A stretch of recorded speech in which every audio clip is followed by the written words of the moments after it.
This is Gregg with Dead Pioneers, and you're listening to the Indigenous Setlist.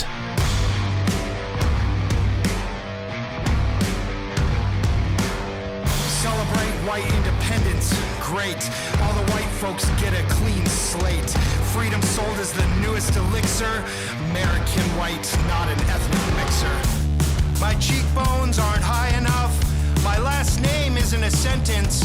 I don't have enough beadwork or turquoise, and I don't speak good pidgin English, certainly not as good as Johnny Depp did in that movie that one time. No kings, no masters, an American disaster. No kings, no masters. Kick against the fascist bastards. Kick against the fascist bastards. Fuck you and your golden toilet.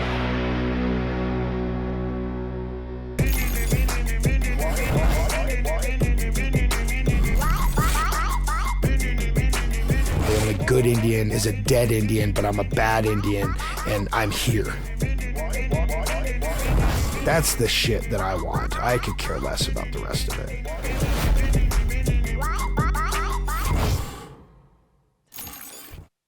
Hamu, no Greg, mina nia, no Q tukara, no kumu, no naa, no tubudu, no gubutu yarawara. My name is Greg. I am a member of the Pyramid Lake Paiute tribe. I am a husband, a father, a disruptor, and a maker of things. Happy to be here. Music was a really important part of growing up. I grew up with a kind of a white hippie father who just sort of had a love for Crosby, Stills, and Nash, and Neil Young, and Bob Dylan, and things of that ilk. And then I had a Native mother. My mom's full blood. She was born on the reservation but disconnected from her family through adoption, and which is like a whole pretty cool story that we were able to bridge all of that, which a lot of people don't get to do. And but she had a very much a pop sensibility, so it was David Bowie and Michael Jackson and Prince and Tears for Fears and Crowded House and like all the pop, the good pop of the early 80s and even the 70s, even like yacht rock stations. I get nostalgic because that's just crap I grew up with, and Christopher Cross and Billy Joel and Elton John and that kind of stuff. But music was just always present in my household growing up. My father played guitar. He was very prolific in it. We grew up sort of, in a non-denominational church household, and he played church music on his guitar. And he was deaf in one ear, but he was one of these guys that could hear something once and just play it. My parents did have the wherewithal when I was young to just allow me to like what I like, and they never hassled me about it. My first real vinyl record, punk vinyl record, was the Circle Jerks Group Sex.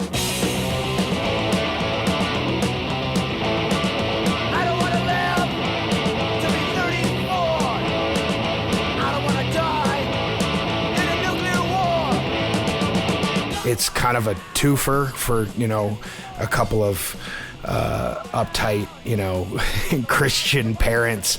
It's Circle Jerks and Group Sex. So I hid that record for sure. But for the most part, especially when I was getting into my, second half of high school, they didn't harass me. They just let me have my thing. And, but this music was, it was the music that saved me. I grew up in Park City, Utah. So that ultimately means that there's a racial component in Utah, and that racial component really kind of put me in an odd position of trying to figure out where I fit in and feeling disenfranchised. And so I gravitated towards skateboarding, and I had my parents were, working class, poor. My father was a car mechanic. My mom was like a school bus driver and did sort of odd jobs and things. And we lived in low income apartments in Park City, where I say, my parents made just enough money for us to be broke around rich white people. And it was hip hop and and punk rock. And that was everything to me, but it was also strangely alienating because unlike I think a lot of what punkers talk about is community, that community was very white and it was very Mormon. But yeah, I wasn't really accepted into those circles because they were just inherently white. But so I didn't have really the community experience, but it was something that I loved so much that I just went in spite of it. I would gather some misfit kids that were just they weren't skating with me. We weren't, they were just like these weird kids that are like, oh yeah, I'll go to a show. And so they, I could get a ride and I would just go to shows, and I was obsessive about it. And when the scene in Salt Lake City started getting really, really violent, like kids were getting stabbed in the pit at shows, it was like really ugly. And I stopped going to those shows, but it kind of gave me a space to explore and kind of go backwards. And so like I was dating a girl who had a brother who was like a total like mod goth dork kid, but he like introduced me to The Clash and to Joy Division and The Cure. Like The Cure's first album is just amazing, like absolutely an amazing record. And so it allowed me to go backwards and sort of rediscover some of these things and also recontextualize the American punk that I was already listening to, like Black Flag and The Descendants and Circle Jerks and the Misfits, and sort of make your way into some of the underground punk that was also sort of part of the stuff that was coming up.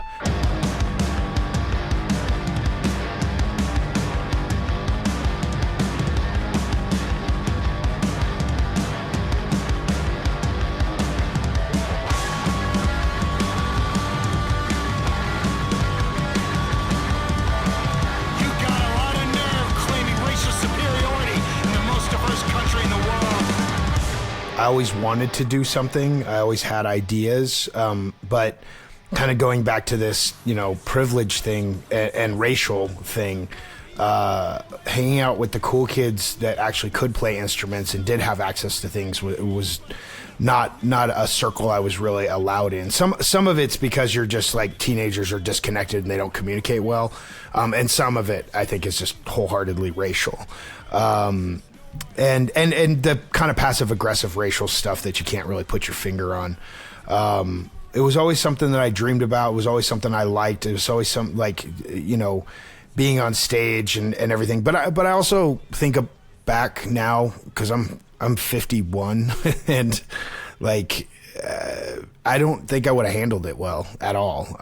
There was a significant amount of trauma in my life, and I'd lost my best friend when I was 17, and he passed away at a Rage Against the Machine show in Salt Lake City. He had a heart condition, and he basically had a heart attack and died. And my father kicked me out when I was 17. The same week that happened, my friend passed away. So there was just all these kind of major moments in my life that at the time I didn't really process that they were major.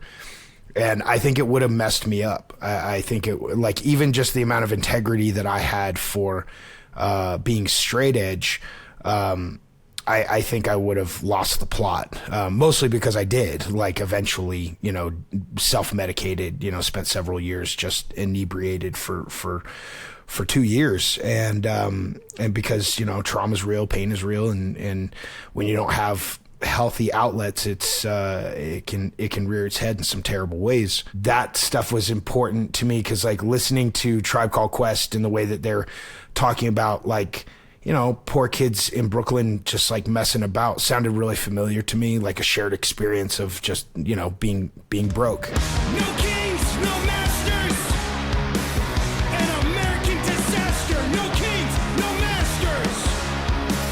Kick against the fascist bastards. Kick against the fascist bastards. It wouldn't happen until I was in my 40s and somebody was like, have you ever thought about starting a band? And I was just like, yeah, like, of course, but like it became a reality through a number of different ways. And it really put me to the test, I thought up to that point, like, I think I have an ear for it, hopefully I inherited something from my father. it put me to the test. I think I got something. I don't think I'm as talented as my dad, not by a long shot.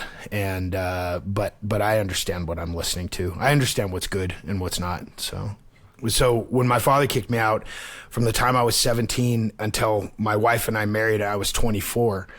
I think I figured out that I had moved no less than about 27 or 28 times.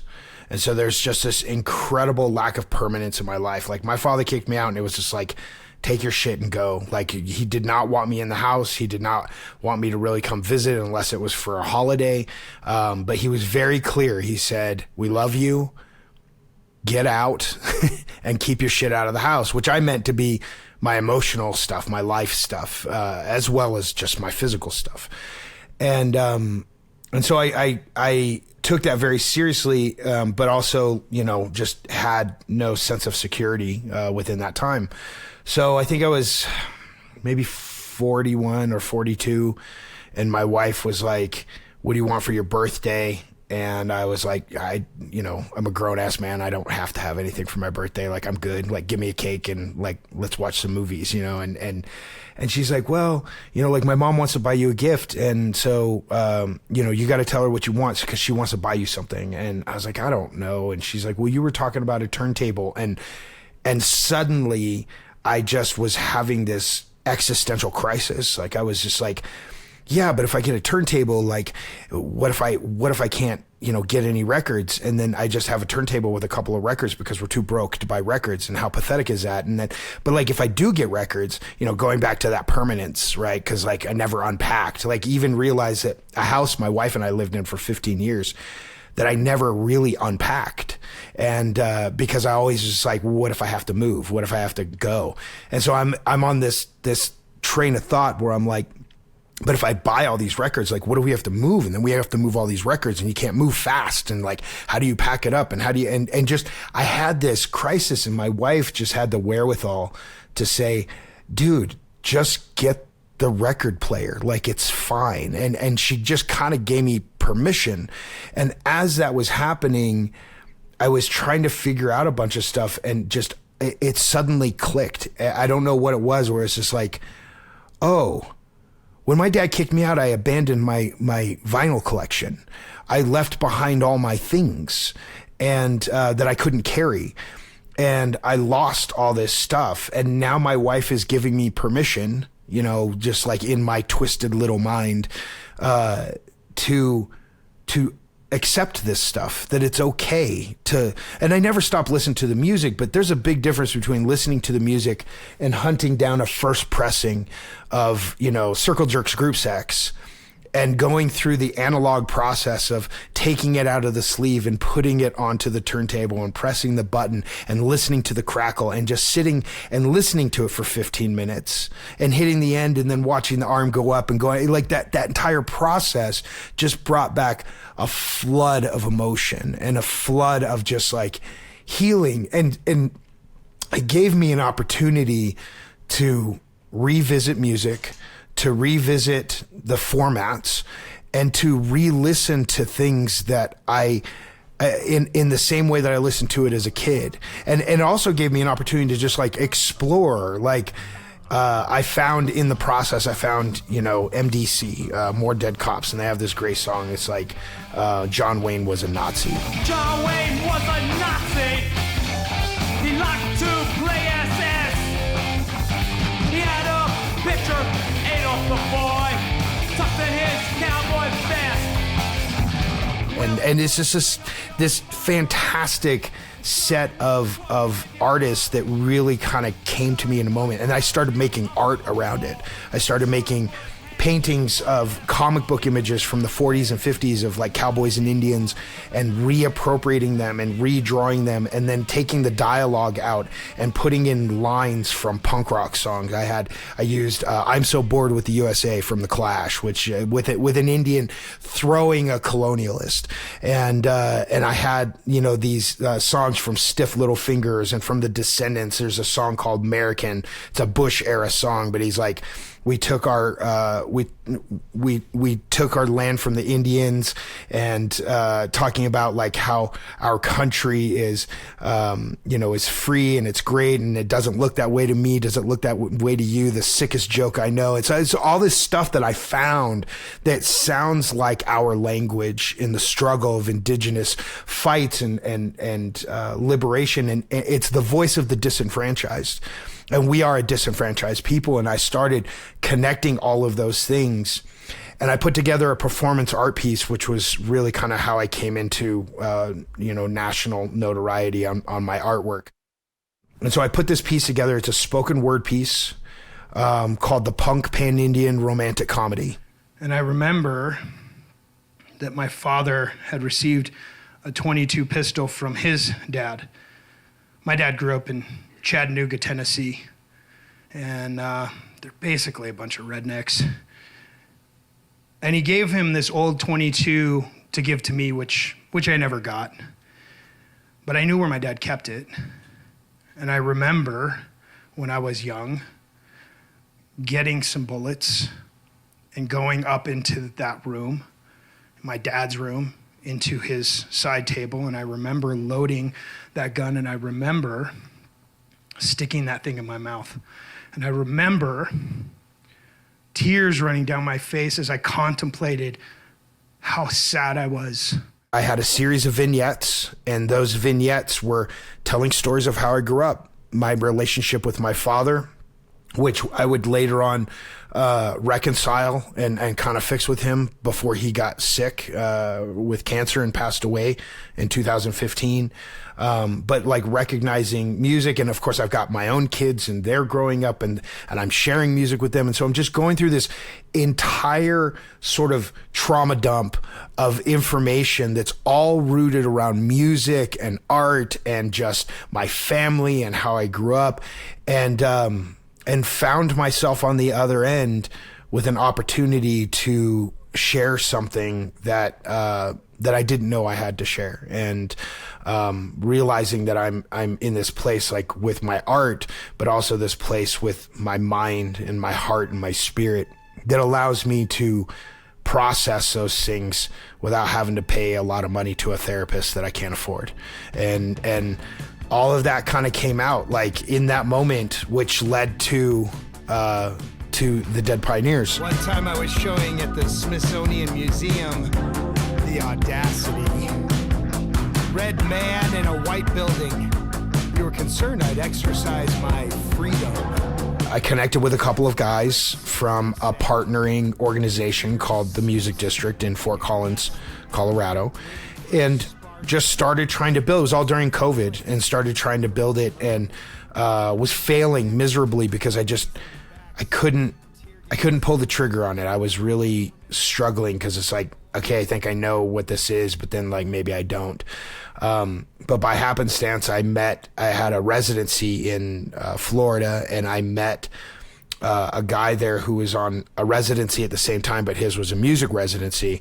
But he was also the lead guitarist for this band called Algiers out of Atlanta. They're like a post-punk industrial gospel band, which sounds insane, but they're like really fantastic.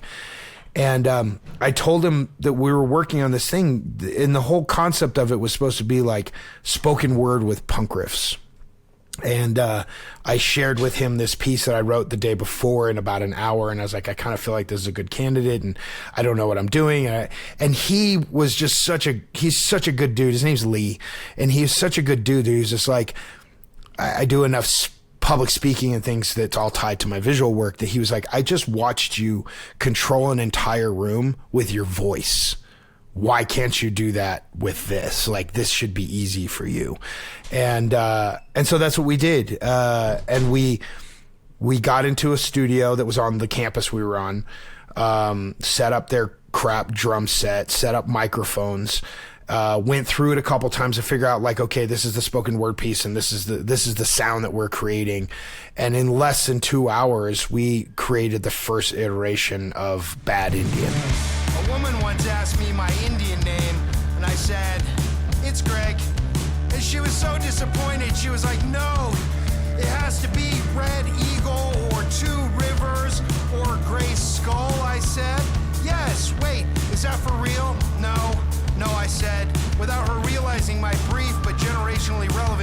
joke, the kind of joke that would tell her that while Indian, I'm also having an American experience too. I finally said to her, how about walking eagle? And she said, yes, but is that true? I said, yes, it's totally true. And I never had the heart to tell her that the only time an eagle walks is when it's too full of shit to fly. Because I'm a bad Indian.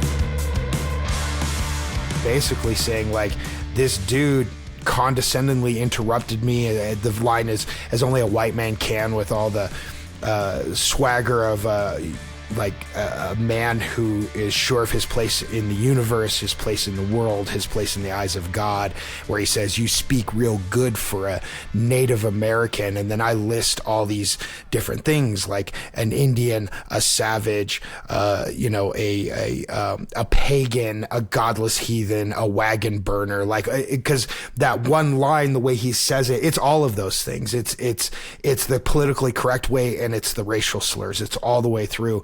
And that I would be justified in punching him. I would be justified in cursing him out. I would be justified in calling him racist. But that makes me a bad Indian, which contradicts the old saying, the only good Indian is a dead Indian, but I'm a bad Indian and I'm here. And like, that whole thing has vitriol attached to it, but because of the way I told the story, people connect with it. It was lightning in a bottle for the moment, and I shared it with the two guys I was working with in Fort Collins, and they were just like, holy crap, like, this is gonna work. And we just figured it out in that moment, and then it just took off. And everything since then has just been one thing after another, just pretty amazing, and I feel super fortunate to have that. On the first record, there's a song on there called Rage, and that is about my friend that passed away. It's commentary about him being lost, but like the chorus is, I may be the worst friend you've ever had because I didn't handle it well and I disappeared. Like, I didn't go to his funeral. I didn't do anything. I just disappeared. And so it's a little bit me as well. And people love that song. And so I don't tell anybody that because I think it bums them. I think it bums them out. I said it once. We did a show and I said it once and everybody was just like, oh man, like, it totally bummed everybody out. And he was a big tagger, and his tag was Rage. How's the moon? Scream at the ground. Do you hear me? The way your words, life's changing. Don't need as much of my lives. I think my Indigenous identity is both. It's in there and it's not in there. I mean, it's always in there for me, for sure. But I don't know. The beginning of my career, I was, one of maybe a dozen or half dozen people that were at the forefront of the mascot debate, living in Washington, D.C. So there was some activism that went from the mascot issue to cultural appropriation, and I just saw a lot of the activist space being a space I didn't want to occupy anymore, because there's a lot of infighting and commodification of it, and I just didn't want any part of that. I wanted to be an artist. That's what I went to school for.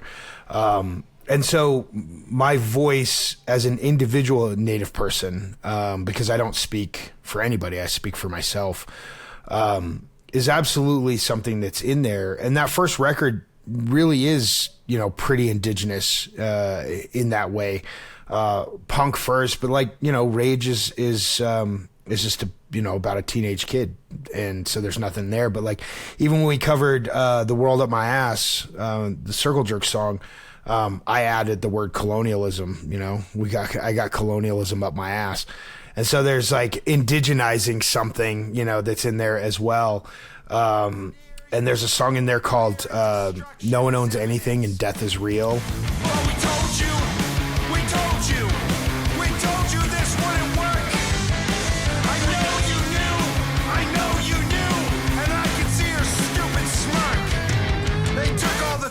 Which is a song about environment and about corporations and billionaires, destroying environment so that they believe that they can rise above everybody else and get away from the fact that everybody dies and no one owns anything and death is real, and that's the whole point of that song.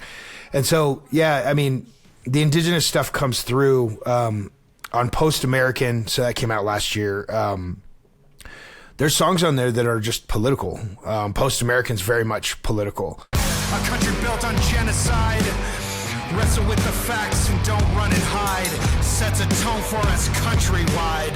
Blind nationalism, American pride. Fuck you in your little patriot circle. Fuck your capitalist infomercial. Your multi-level marketing at best. Imperialist cult, hand on your breast. Spirit Animal is, very much about, cultural appropriation, I guess, and just sort of the observation of indigenous existence through a white lens and how distorted that makes, that how distorted people see us through this colonial lens that doesn't allow us to inform our own identity. I have a line in there that it's about, Lily Gladstone losing the Oscar, robbing us like Lily Gladstone is the line. History known, history unknown, robbing us like Lily Gladstone. So there's these heavy political voices that I think live in both places, but I'm cognizant of the fact that a lot of those political things also affect our communities, communities on the reservation and off the reservation, because we end up also, taking up a fair amount of space in low-income areas in major cities as well. I find that it's important that if you're going to point fingers, that you point it in a way that allows people to come with you, because that's how you build allyship. I think everybody knows what it feels like to not belong or not to be given, any consideration in your own identity and who you are or what you are. There are, people who have high cheekbones, and then there's people who have round, fat faces like mine. And, there's so many, the world we live in, our people are as diverse as the world we live in. And we have to get it through the thick heads of the American public that we are who we are in spite of what they think we are. I feel different, I feel alone. I'm searching for something to bridge the gap, and then I hear that song. And for a moment, I feel safe. I need to find a saving place. I had to leave my home to find my home upon that song like flesh and bone. A family I could call my own will never stand alone. I don't think Dead Pioneers is breaking ground. I think that that Native people have existed in these spaces the entire time. We might be the first Native-fronted band to be given space that has not been had before. But I even think that's an arguable statement as well. And honestly, who gives a shit about firsts to be that's such a colonial idea. I was the first to do this. I was I don't care. I just want to make the work. And if it works, it works. If it makes some white people think, and if it makes Native people feel seen, if it makes queer kids feel seen, if it makes brown, indigenous, or black kids feel seen, if it makes women feel seen, that's the shit that I want. I could care less about the rest of it.